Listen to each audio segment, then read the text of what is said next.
Chicago has always been a gangster city, a place where having a violent reputation works in favor of those bold enough to risk their freedom in pursuit of recognition, respect and admiration. Born into a destructive environment, Yarmel Williams, aka 051 Melly, was forced into the gang lifestyle, and headed down the path of no return, committing crimes, many of which involved taking the lives of other young black men. Despite being able to thrive in the streets for years, his prideful spirit and fearsome reputation resulted in him paying the ultimate price in the end. Without further ado, here are the many cases linked to the 051 Young Money gang member, known to many as the Gravedigger.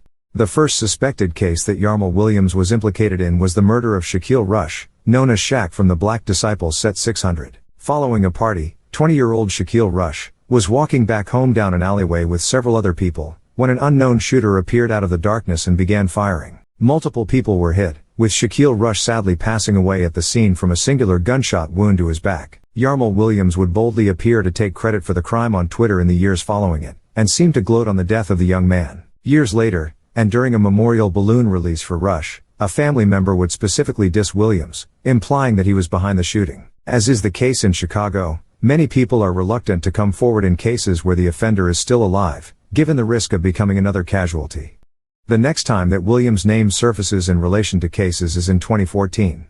Williams is often heard being mentioned alongside two high-profile cases involving people close to the Chicago rapper Lil Durk. What is widely known is that Lil Durk was involved in dissing 051 Young Money. Durk, real name Dirk Banks, despised Williams, and given the animosity that existed between their opposing gangs, disrespect and bullets were bound to be fired from both sides. MacArthur Swindle, aka OTF Newski, would be driving out of a strip mall when he was shot at by an unknown suspect or suspects. Having been hit, Swindle bumped into another car before his vehicle crashed into the window of a children's store. Swindle, who had just signed a music deal with Lil Durk, passed away at the scene. The loss of OTF Newski was major for Lil Durk, who has since lost many more close friends and family members to homicide. Durk and Melly would actually spot one another at a meet and greet for rapper T.I., 4 months after the death of Swindle. Fights broke out at the venue, with Melly being seen with a massive grin on his face, staring directly at Durk. Clearly, a truce between the men was never going to happen, and sadly, the casualties would continue, with another person close to Lil Durk being taken the following year. Uchenna Agena, better known as OTF Chino, was Lil Durk's manager. Agena was parked outside of a Stony Sub restaurant when an unknown suspect got the drop on him. The suspect fired at Agena through the car window, striking him in the head. A friend of Agena's desperately tried to rush him to a nearby hospital, but it was too late. He died en route. OTF Chino had been in a highly disrespectful video titled Bus Stop, which mocked the deaths of brothers, Lil Mark and Shondale Gregory aka Tuka. Given the bad blood between Williams and Banks, alongside Chino's close relationship to Lil Durk, many pointed fingers toward Williams as being the most likely suspect. Later that same day, Lil Durk released his Chief Keef Finito remix. In the song, he dissed Young Money. All of the online dissing, along with his alleged actions in the streets, was beginning to catch up to Williams. Putting out negative energy isn't wise, as what you put out, you get right back. Sure enough, Williams would himself become a victim of violence. He would be shot in his foot alongside another man, who was also hit. Despite what could have been serious life-changing injuries, both men survived and made full recoveries. Weeks later, and a drive-by resulted in the death of Raheem Dameron, aka THF Raheem. The teenager was suspected to have been responsible for shooting Williams and his friend. Dameron, and another boy would be hit by bullets, with Dameron passing away in an alleyway. A member of Williams' gang was charged in his death, having been picked out of a lineup, with Williams publicly dissing the boy in a 2016 Zach TV video. An 18-year-old friend of Williams named Daquan Bennett, aka Bankroll Q, would be shot in his chest at a party on Chicago's South Side. Bennett died at the scene the following day, and Williams is rumored to have been the person responsible for the death of 18-year-old Delvon Weston. A drive-by involving a dark-colored SUV resulted in Weston being hit in his chest. He actually drove himself to hospital before succumbing to his wounds. The year following Weston's death, and CPD officers responding to a call relating to possible criminal trespass would be approached by two local residents. The residents told officers that a body was lying in a nearby gangway, and that they'd heard gunshots. Upon inspecting the gangway, officers found Dre Smith, aka Lord Dre, on the ground. He had suffered 2 fatal gunshot wounds to his head, with 2 shell casings and 2 expended shell casings being found discarded at the crime scene. Given the gang conflict occurring within the community, police initially believed the murder to have been gang-related. However, this wasn't to be the case. Local residents had heard gunshots, and decided to investigate what had happened. They relayed to detectives that they had witnessed a black male exiting the gangway following the gunshots. This man had then drove away in a gray Pontiac Grand Prix. The bigger picture started to come to light as upon further investigation, it was learned that the victim had last been with Yarmel Williams, and a female named Tiara Smothers, no relation to Vincent Smothers the Detroit hitman. Investigators later learned that Williams had orchestrated a fake robbery ploy in order to take out Dre Smith. Williams had managed to convince Smith to join him in the robbery of a local dealer, simply as a means to meet up with him. Taking precaution, Smith had let his family know who he was going to be meeting up with prior to the robbery, and had even texted his brother, letting him know that he was with Williams should anything happen to him. Smith's friends had dropped him off at a gas station, at which time he had been seen getting into the Pontiac Grand Prix. Smith's friends confirmed that Williams had picked him up, with an unknown black female, Tiara Smothers, having been seen in the car as well. The three made it to the robbery location, at which time both Williams and Smith hopped out the car, and entered the gangway. It was at this point that Williams double-crossed Smith, shooting him twice in the head with a .40 caliber pistol. Now, Williams had known Smith for a while. However, he was desperate for money in order to bail out his brother from the Cook County Jail. Investigators learned that the victim had $12,000 on his head, with Williams specifically targeting him for the payout. Clearly, there was little closeness between Williams and Smith from Williams' perspective, given the desire for quick cash. A third-party witness corroborated the murder motivation.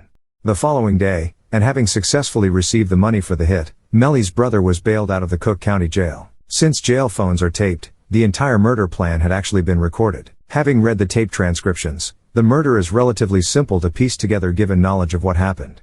This case really highlights the cutthroat nature of Chicago streets.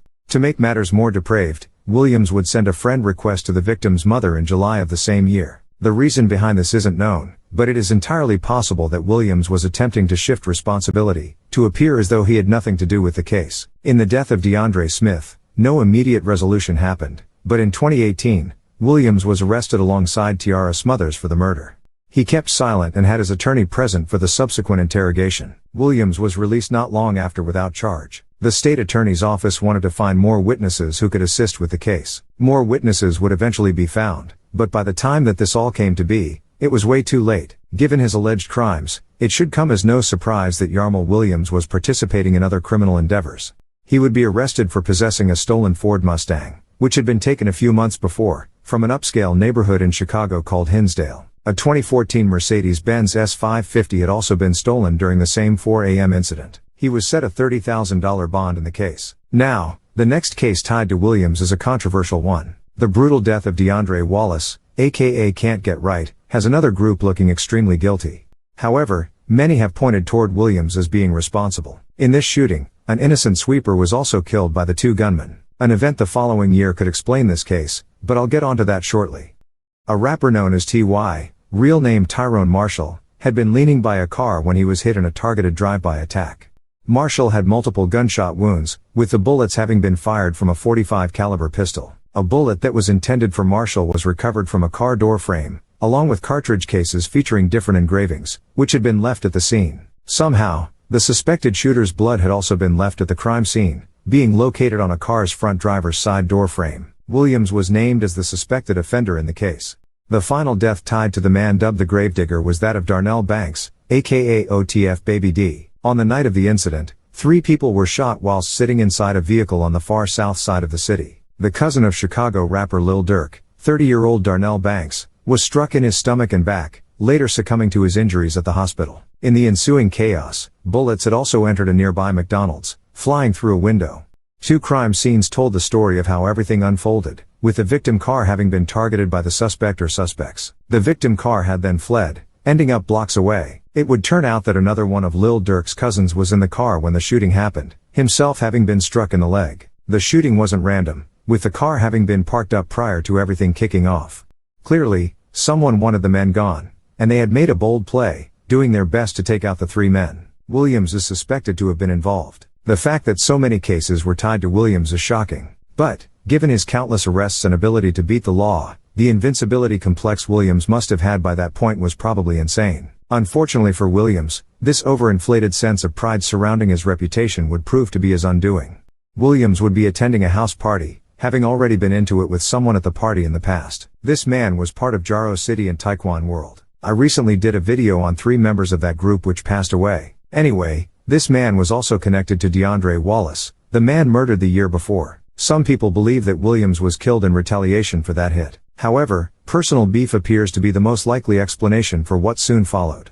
Many believe that having a reputation for being a killer is going to work in your favor, but it only makes you more of a target. Nobody is going to want to fight you, rather shoot it out. Williams must have known that being at this house party would cause drama, but he didn't care. As the music was playing, someone opened fire on him, hitting him in his chest, back, groin and head. Williams passed away at the scene. If anything can be learned from this video, it's that living a life pushing out pain is a surefire way to get yourself caught up. Williams once posted a drunk video speaking on the reality of living a fast life, not glorifying it like most people do. When you get older, half your friends gonna be dead or in jail, you ain't never believe them. Cause you had no worries then.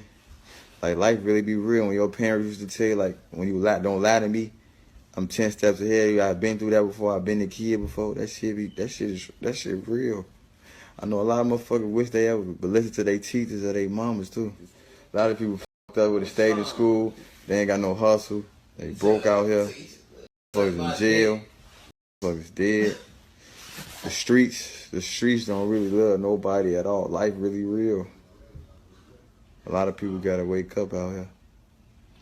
It ain't no game. Yo, but that sound like a sad ass puppy. I ain't no sad puppy. Well, shit, this shit real. You lit. I stay drunk. I'm finna get even more drunken. Judging by his comments, it is easy to see that he believed that he was in way too deep to transform his bleak reality. He leaves behind sons, more young black boys who will grow up lacking a positive male role model. Honestly, this whole story is just a cycle of pain, misery and upsetting events. In order to improve your life, your daily habits and actions should align with how you want your future self to be. Don't make the mistake of digging yourself into a grave by living a life of self-destruction like Williams, using alcohol to cope with a grim reality. Be sure to make the most of this one-time experience, or else risk crying in a cell when a life sentence is handed down. Rest in peace to everyone mentioned in this video.